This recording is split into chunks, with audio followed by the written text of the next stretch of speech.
Graça e paz, igreja. Amém? O Senhor possa nos abençoar ricamente, deixar as ovelhinhas do Senhor descerem aí do púlpito, serem abençoadas no momento delas. Amados, por favor, abram suas Bíblias. Na primeira carta de João, capítulo 2, nós iremos ler do versículo 1 até o versículo de número 6. Primeira carta de João, capítulo 2, do verso 1 ao verso 6. Glória a Deus.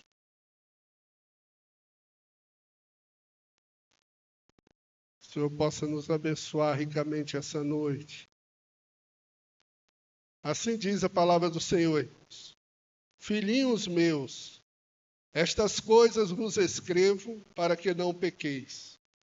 Se todavia alguém pecar, temos advogado junto ao Pai, Jesus Cristo, o justo. E ele é a propiciação pelos nossos pecados, e não somente pelos nossos próprios, mas ainda pelos do mundo inteiro. Ora, sabemos que o temos conhecido por isto, se guardamos os seus mandamentos. Aquele que diz, eu o conheço, e não guarda os seus mandamentos, é mentiroso, e nele não está a verdade. Aquele, entretanto, que guarda a sua palavra, nele verdadeiramente tem sido aperfeiçoado o amor de Deus. E nisto sabemos que estamos nele. Aquele que diz que permanece nele, esse deve também andar assim como ele andou. Amém. Glória a Deus. Amém, irmãos? É um texto muito bonito, um texto que nos fala muito do perdão de Deus sobre nossas vidas, e é algo que a gente vem conversando, né, sempre que temos tido a oportunidade de estarmos tratando desse tema acerca do pecado, acerca daquilo que tenazmente nós lutamos, que é a luta do espírito contra a carne. Então, tudo aquilo que satisfaz a nossa carne e que nos afasta do Senhor, isto é pecado, e devemos sempre levantar a bandeira de buscar no Senhor a graça divina do nosso Deus. Então, amados irmãos, há uma afirmação de John Stott, que ele fala assim: o ser essencial de Deus, nenhuma é mais compreensível do que Deus é luz. É sua natureza revelar-se, como a propriedade da luz é brilhar, e a revelação é de perfeita pureza e inexprimível majestade. Amém? A pureza de Deus é algo maravilhoso. Quando estamos no escuro e nós achamos um interruptor da luz e assim acendemos a luz, a gente passa a enxergar todas as coisas. Da mesma forma, assim é a presença de Deus na nossa vida. E quando nós estamos no Senhor, também passamos a enxergar todas as manchas, toda a obscuridade que existe em nós. E é acerca dessa obscuridade que eu gostaria que essa noite nós pudéssemos meditar, nós pudéssemos observar aquilo que o Senhor realmente tem nos chamado, para entender e compreender essa graça majestosa do Senhor, que Ele tem nos agraciado de que é andarmos com Ele, de estarmos nele, de aprendermos dele e de desfrutarmos da sua presença com toda a plenitude em nossa vida. Essa é a essência. O homem foi criado para glorificar ao Senhor. O homem foi criado para se relacionar com Deus. Mas houve nesse intermédio, lá no Jardim do Éden, a visita da serpente, e ali, através de uma conversa, a serpente seduziu Eva, e Eva chegou e se alimentou de um fruto ao qual o Senhor tinha dito para ela não alimentar-se, mas ela se alimentou. E é interessante a gente observar que a questão não era o fruto, mas a questão era a obediência. E ela falhou, e consequentemente também Adão, ao ver que a esposa tinha comido e não tinha falecido, também desobedeceu ao Senhor. E a partir daquele momento, chegou o pecado na vida da humanidade. Então, a humanidade foi criada para se relacionar com Deus, onde Deus descia toda tarde para conversar e se relacionar ali com o homem e contemplarem juntos a grandeza daquilo tudo que estava preparado para desfrutarmos, hoje, essa mesma natureza que Deus deixou, ela anseia, ela geme por causa desse pecado. E hoje nós também temos essa luta. O apóstolo Paulo nos fala que o bem que queremos fazer, nós não fazemos, mas o mal que não queremos fazer, assim nós executamos e fazemos. E isso nada mais é, amados irmãos, do que a luta do espírito com a carne. E o Senhor tem nos chamado para compreendermos exatamente essa realidade. A realidade que nós não estamos livres ainda desse pecado. Mas o Senhor nos chamou para nós resistirmos, enfrentarmos. Porque aquele que está em nós é bem maior do que a força do nosso inimigo. Amém? Então, nesse texto, nós podemos entender algumas verdades contidas neles, que vai nos fazer descansar no Senhor, e vai nos fazer compreender melhor a forma como nós devemos caminhar, como nós devemos nos relacionar com Deus, após esse primeiro momento de nós o conhecermos e dele nos retirar da presença do pecado. Primeiro está no versículo 1, quando o apóstolo João diz: filhinhos meus, estas coisas vos escrevo para que você não pequeis. Mas, se todavia alguém pecar, temos um advogado junto ao Pai. Amados irmãos, ele fala para que nós não venhamos pecar.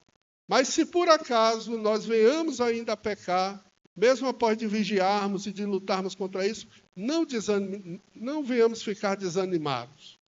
Não venhamos ficar desesperados. Porque aquele que está em Cristo, aquele que está debaixo da grandeza e da proteção do Senhor, ele tem um advogado que intercede por ele.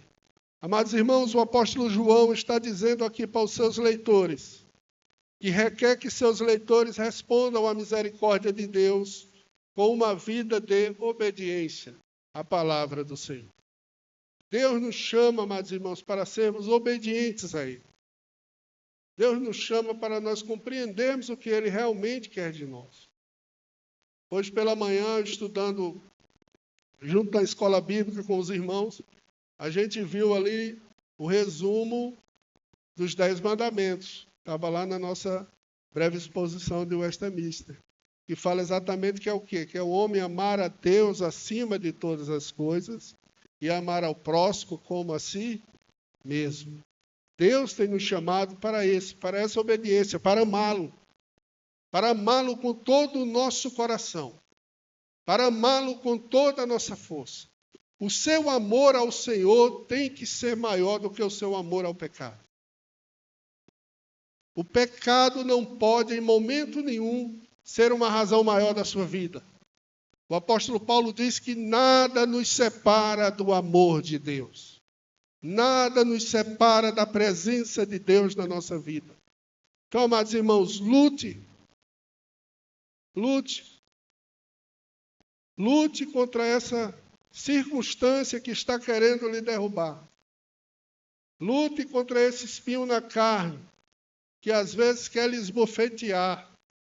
Mas você repreende no nome de Jesus e vive a grandeza de Deus. Porque a presença de Deus na sua vida é muito maior. Tem que ser muito maior do que as aflições e angústias e as tentações que o inimigo tem tentado colocar na sua vida. Amados irmãos, eu e você devemos amar ao Senhor. E essa é uma luta constante que nós temos. Mas nós não devemos esquecermos do Senhor. Ele é a nossa rocha. Ele é a nossa redenção. Ele é a nossa fortaleza. Ele é a nossa garantia da vitória. A garantia da nossa vitória não está naquilo que eu possa fazer, mas a garantia da nossa vitória está no Senhor, porque Ele é o justo. Ele é o dono de todas as coisas. E nós fomos formados para glorificá-lo e adorá-lo. Então o pecado ele entrou na vida do ser humano. Ele entrou na vida do homem. É algo que a gente vai combater até o dia do Senhor. Até o dia de nós nos encontrarmos com o Senhor. Nós sempre iremos termos essa luta. Seja você cristão ou não, Sempre você vai enfrentar essa luta. Mas o cristão tem uma diferença. Cristo está com ele. E aquele que está em Cristo é nova criatura. As coisas velhas se passam e tudo se faz novo. E no Senhor nós avançamos e prosseguimos e entendemos e compreendemos a beleza da presença dele em nossas vidas. E a paz que excede a todo entendimento, ele invade o nosso coração, toma conta da nossa vida. E nada, amados irmãos, vai nos tirar da paz ao qual o Senhor tem para mim e para você. Amados irmãos, e no segunda parte desse primeiro versículo, do capítulo 2, ele nos fala que nós temos um advogado. A palavra grega usada aqui é parakletos. Nos fala que é um ajudador, tal como um advogado ajuda as pessoas na preparação da peça, da sua defesa. Essa palavra também ela é usada na referência também ao Espírito Santo. Com isso, amados irmãos, o apóstolo João está afirmando aos seus leitores que se alguém chegar a pecar, não se desespere ou desanime, porque temos alguém que intercede por nós junto ao Pai. O apóstolo Paulo, em Romanos capítulo 8, verso 34, ele nos diz: quem os condenará? Foi Cristo Jesus que morreu, e mais, que ressuscitou. Ele está à direita de Deus e também intercede por nós. Amados irmãos, nada pode nos condenar. Você tem que entender e compreender isso. Você tem que lutar com as suas forças e enfrentar as ações, as investidas que o maligno vem. Às vezes é uma situação que a gente olha assim e diz assim, é tão pequena, que talvez Deus não esteja olhando. Mas através dessas pequenas brechas que a gente vai deixando na nossa vida, vai entrando as infiltrações e quando a gente olha, aquelas pequenas brechas se tornaram grandes. E a gente nem percebeu. E quando a ficha cai, a gente diz, como é que eu pude entrar nesta situação? Mas entramos, porque não confiamos no Senhor. O Senhor é a rocha ao qual nós confiamos. Amados, não desanime, mas olha para frente. O cantor Armando Filho cantou uma canção que eu acho muito bonita. Outra vez, tente outra vez. Levante a sua cabeça e tente, ande. Porque o Deus que te chamou até aqui, Ele é fiel e justo para contemplar, para finalizar a caminhada junto contigo. Então não fuja da presença do Senhor. Não fuja daquilo que Deus tem estabelecido sobre você. E a gente precisa compreender e entender essa grandeza do Senhor. No verso 2, há uma expressão que nos fala, Ele é a propiciação pelos nossos pecados. Amados irmãos, na Bíblia, a propiciação é o ato de Deus apaziguar a sua ira e reconciliar-se com o homem pecador. A palavra propiciação vem do latim propitio, que significa tornar favorável, oferecer um sacrifício expiatório ou apaziguar. O sacrifício que Jesus fez na cruz foi para nos apaziguar. Lembremos que o salário do pecado é a morte, mas o dom gratuito de Deus é a presença dele na nossa vida, é a essência dele na nossa vida. E a gente não pode fugir dessa realidade, irmãos. Você que foi chamado por Deus, você que foi chamado por Deus para viver diante de Deus, para experimentar as grandezas do Senhor. Você foi chamado para isso. Você não foi chamado para viver entristecido. Você não foi chamado para viver oprimido. Você não foi chamado para viver sem expectativa na vida, como uma pessoa que não tem a vitória ou a paz que Deus dá a todos aqueles que o buscam. Você foi chamado para experimentar de Deus o melhor. E o melhor nessa terra, irmãos, é a presença dele. É o melhor. Não há quantia milionária, não há carro novo, não há casa espetacular que se compare à presença de Deus na sua vida. Essa é a maior riqueza. Essa é a maior certeza que eu e você temos de compreendermos essa grandeza de Deus. de podermos deitar a nossa cabeça e dormirmos o sono dos justos tranquilo, de levantarmos amanhã e compreendermos a grandeza de Deus e compreendermos aquilo que Deus está fazendo através das nossas vidas, não para nos exaltarmos, mas para glorificarmos ao Senhor, porque por Ele e para Ele que nós vivemos e podemos contemplar a sua presença em nós. Essa é uma realidade. Então, ao entender que Jesus se sacrificou por nós, eu que estava caminhando para o pecado, eu que estava caminhando para estar distante de Deus, eu que estava caminhando para ser lançado no inferno e no lago de fogo, porque a palavra do Senhor diz que aquele que não está com o nome escrito no livro da vida, o final dele é ser lançado. Eu estava caminhando para lá, com as minhas boas ações, com aquilo que eu podia fazer de melhor, sem desejar mal a ninguém, mas eu estava caminhando para lá, porque em mim habita o pecado. Mas Jesus na cruz pagou o preço por mim. E hoje em mim não habita mais o pecado, mas habita o Santo Espírito do Senhor. E através dele, eu e você, vamos continuar crescendo, vivendo, e no dia da volta do Senhor, iremos lá celebrar a presença desse Deus maravilhoso em nós. Essa é uma realidade, irmãos, que a gente não pode fugir. Você foi chamado para ser uma peça importante usada por Deus aqui em Caicó, ou no Seridó, ou nesse Brasil afora, ou no mundo afora, mas você foi chamado para falar do amor de Deus, para ser a presença do amor de Deus aqui nessa terra, para que vidas sejam transformadas e renovadas pelo Senhor. Deus tem te chamado para você experimentar o melhor de Deus na sua vida. No Novo Testamento, o ato da propiciação sempre se refere à obra de Deus, e não aos sacrifícios ou ofertas oferecidos pelo homem. Não é de você, mas é a obra de Cristo no Calvário. Você não pode trocar nada por Deus. Você não tem o que trocar com Deus. O que você recebe de Deus é graça. O que você recebe de Deus é o amor dele por você. Ele tem tudo. Ele não precisa de mim, ele não precisa de você. Mas ele nos chamou porque ele nos ama. Você já pode experimentar isso. Saber que é amado por Deus. Saber que você, na hora da sua dor, você tem a quem gritar. E você sabe que ele responde. É de arrepiar. Porque Deus é um Deus presente. Deus é um Deus que te ama e que quer se relacionar contigo cada vez mais. Então não esmoreça a sua vida. Mas siga firme no Senhor. Caminhe firme no Senhor. Porque Ele pagou um preço por você. João Calvino nos fala a seguinte frase: a intercessão de Cristo é a continuada aplicação da sua morte à nossa salvação. A morte do Senhor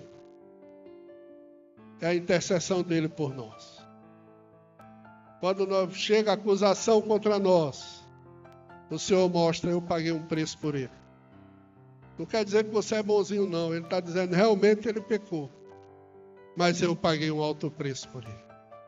E por eu ter pago um alto preço por ele, ele é meu.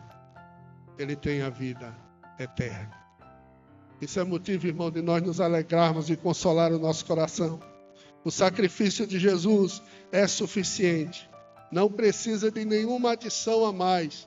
Não precisa de nada mais feita pelo homem. Apenas dizer, Senhor, eis-me aqui, eu sou teu servo, eu quero viver em conformidade à tua palavra, eu quero viver em conformidade com a tua vontade, eu quero ser um guerreiro do Senhor nessa terra, para levar a tua mensagem aonde quer que eu esteja, que a tua palavra reine e brilhe sobre nossas vidas. Amados irmãos, no verso 3 ao verso 4, ele nos traz um novo entendimento. Ele diz, sabemos que o temos conhecido. Por isto, veja que agora ele fala, sabemos que o temos conhecido por isso. O quê? Se guardarmos os seus mandamentos. O cristão ele é conhecido não porque coloca a Bíblia debaixo do braço. O cristão é conhecido não porque faz parte de uma igreja, mas o cristão é conhecido por aquilo que ele é. Porque se a gente for um cristão que é dominado pelo pecado, quando a gente passa, as pessoas falam e sabem o que a gente faz. Você pode estar fazendo isso na escuridão, mas alguém viu. E alguém vai trazer a luz. O cristão, ele não pode ser conhecido por aquilo que ele faz. Mas ele tem que ser conhecido porque Cristo vive nele. Nós somos chamados, amados irmãos, para sermos pequenos cristos, aonde quer que estejamos. Reflexo da grandeza de Deus. Reflexo do amor de Deus. Reflexo do perdão de Deus. Reflexo da essência de Deus. Deus tem nos chamado para isso. Deus não tem nos chamado para apenas frequentarmos uma igreja. Deus não tem nos chamado apenas para ocuparmos cargos na igreja, mas Deus tem nos chamado para refletirmos a sua presença onde quer que estejamos. Seja em local onde muitas pessoas vejam, ou seja em locais que quase ninguém vê. Mas você tem que ser a presença de Deus onde quer que você esteja. Essa é a essência. É isso que João está querendo dizer aos seus leitores, ao qual nós também nos enquadramos nisso. Se guardarmos os seus mandamentos. E ele vai mais além no verso 4. E ele diz, aquele que diz que eu o conheço e não guarda os seus mandamentos é mentiroso e nele não está a verdade. Muitas vezes a gente pode conhecer e ouvir falar. Aí eu vou lhe dar um exemplo. Aqui todo mundo sabe quem é Lula, presidente do Brasil. Aonde a gente está, a gente sabe quem é Lula. Mas ninguém conhece ele. Também não creio que aqui ninguém conheça ele pessoalmente. Com Deus é da mesma forma. A gente pode conhecer Deus, conhecer. Eu sei que é Deus, eu sei que Jesus morreu por mim. Mas se você não se relacionar com Ele, você não o conhece pessoalmente, o Senhor. Deus te chama para um relacionamento com Ele. Deus não quer que nós apenas escutemos sobre Ele, mas Deus quer que nós nos relacionemos com Ele. O relacionamento com Deus é importante na nossa vida. É através desse relacionamento que nós modificamos a nossa vida. É através da presença da luz dele em nós que nós vamos moldando o nosso caráter. Que a luz vai chegando e vai mostrando aonde precisa ser mudado. E cada vez mais nós estaremos brilhando, mostrando a luz da presença de Deus sobre nossas vidas. Deus tem nos chamado para essa realidade, para experimentarmos essa grandeza de Deus, para experimentarmos essa essência de Deus. E esses mandamentos do Senhor são instruções de Deus para nos ajudar a termos uma vida feliz, a compreendermos a sua vontade e a fazermos aquilo que Ele realmente faz.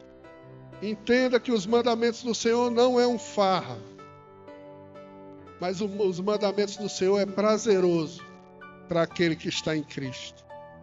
Se você entende e compreende que os mandamentos do Senhor têm sido um fardo para você, é necessário você reavaliar e mudar a forma como você está enxergando as coisas.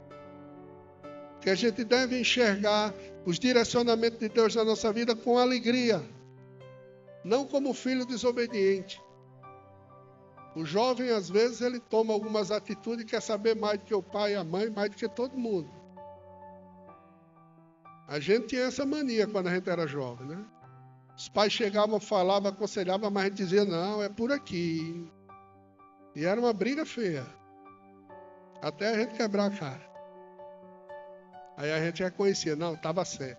Aí voltava, mas ao mesmo tempo também já queria dominar. A gente jovem, a gente é dessa forma. E muitas vezes nós tratamos a vida com Deus também dessa forma.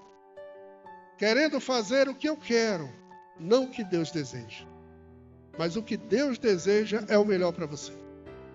E você vai entender e compreender o que Deus deseja, lendo as Escrituras, buscando o Senhor, conversando com a liderança da igreja, com o pastor, com os presbíteros, que vão trazer uma instrução santa para o seu coração, para que você possa compreender, crescer e fazer como o apóstolo Paulo diz em Filipenses capítulo 3, prosseguir para o alvo da soberana vocação que está em Cristo Jesus, o nosso Senhor.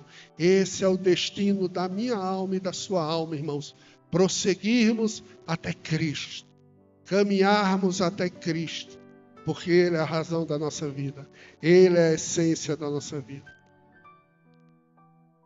Em 1 João, no capítulo 5, verso 3, o apóstolo João, ele diz, porque nisto consiste o amor a Deus, em obedecer aos seus mandamentos, e os seus mandamentos não são pesados. Não é pesado, mas é leve, é suave, porque o Senhor carrega ele com você. E quando você vê, amados irmãos, você vai estar brilhando cada vez mais, brilhando na presença e na essência do Senhor. Amados, no verso 5, no verso 6, ele traz a fórmula. Aqui ele diz, ele introduz, não uma falsa pretensão, mas uma obrigação, a conduta reta. E é somente esta pode tornar crível a pretensão. Não basta guardar a sua palavra. Nós temos que andar assim como ele andou. No verso 5 e no verso 6 ele diz, aquele, entretanto, que guarda a sua palavra, nele verdadeiramente tem sido aperfeiçoado o amor de Deus. O amor de Deus ele é aperfeiçoado na minha vida e na sua vida, irmãos, quando nós obedecemos a palavra. Não é através de emoções, não é através de sorte, mas é obedecendo a palavra. É o lavar regenerador da palavra de Deus em nós, que vai fazer com que nós venhamos conhecer a Deus cada vez mais. Porque a fé ela vem pelo ouvir, pelo ler, pelo sentir, por experimentar a presença de Deus, o relacionamento de Deus com vocês. É aí que vem a solução da nossa vida, irmãos. Esse é o desafio que o apóstolo João entregou aos seus leitores. Andar como Jesus andou. Ser a expressão de Deus nessa terra, onde quer que você esteja. Mas você reluzir a presença dEle. Guardarmos o mandamento do Senhor. Quando expressamos nas ações da nossa vida. Estamos onde ninguém nos conhece. Mas ali sejamos a expressão da graça e da presença de Deus. Essa é a realidade que Deus tem nos chamado. Deus tem nos chamado e tem nos desafiado a isso, irmãos. A andarmos como Ele andou. O apóstolo Pedro, contemporâneo de João, como todos aqui sabem, ele diz em 1 Pedro 2,21, ele fala, para isso vocês foram chamados, pois também Cristo sofreu no lugar de vocês, deixando-lhes o exemplo, para que sigam os seus passos. Nós somos chamados para seguirmos os passos do Senhor. Você é chamado para seguir o passo do Senhor. Eu fui chamado para seguir o passo do Senhor. Todos nós devemos seguir na direção do Senhor, porque Ele é a vida, Ele é a ressurreição, Ele é a nossa salvação, Ele é a nossa fortaleza. Amados, nós gostaríamos de aplicar 3 situações na nossa vida. 3 perguntinhas que eu gostaria que você meditasse no seu coração. Temos tido uma vida de obediência à vontade de Deus para nós? Será que nós temos tido essa vida de obediência a ouvir a vontade de Deus? Será que eu tenho entendido que não foi por meus méritos, mas foi pela infinita graça de Deus que Jesus aplicou a sua morte para me dar a salvação? Será que eu tenho compreendido isso? Eu ainda acho que eu fui salvo porque eu tenho alguma coisa para entregar ao Senhor. Nós não temos nada para entregar ao Senhor. O desejo real da minha vida é andar como Ele andou? Ou o desejo real da minha vida é satisfazer o meu eu, as minhas vontades e os meus sonhos? O que realmente tem movido a sua vida? O que realmente tem movido a sua vida? Gostaria que nessa noite, diante desse texto, da palavra de Deus que nós escutamos, diante da doutrina exposta, ao qual Jesus é a nossa salvação, ao qual nós, por nós mesmos, não conseguimos nos salvar, mas o Senhor nos salvou nele. Eu gostaria que você pudesse meditar nessas 3 perguntas. Reconduzir a sua vida diante do Senhor. Amados, ainda há tempo de nos apresentarmos diante de Deus como obreiro aprovado, que maneja bem a sua palavra, que o conhece, que se derrama diante dele. Que o Senhor possa aplicar essa palavra ao nosso coração, que nós possamos compreender a grandeza dele, da presença dele e do mover dele em nós. E possamos cada vez mais refletirmos a sua glória, a sua graça e a sua presença. Que o Senhor nos abençoe. Em nome de Jesus.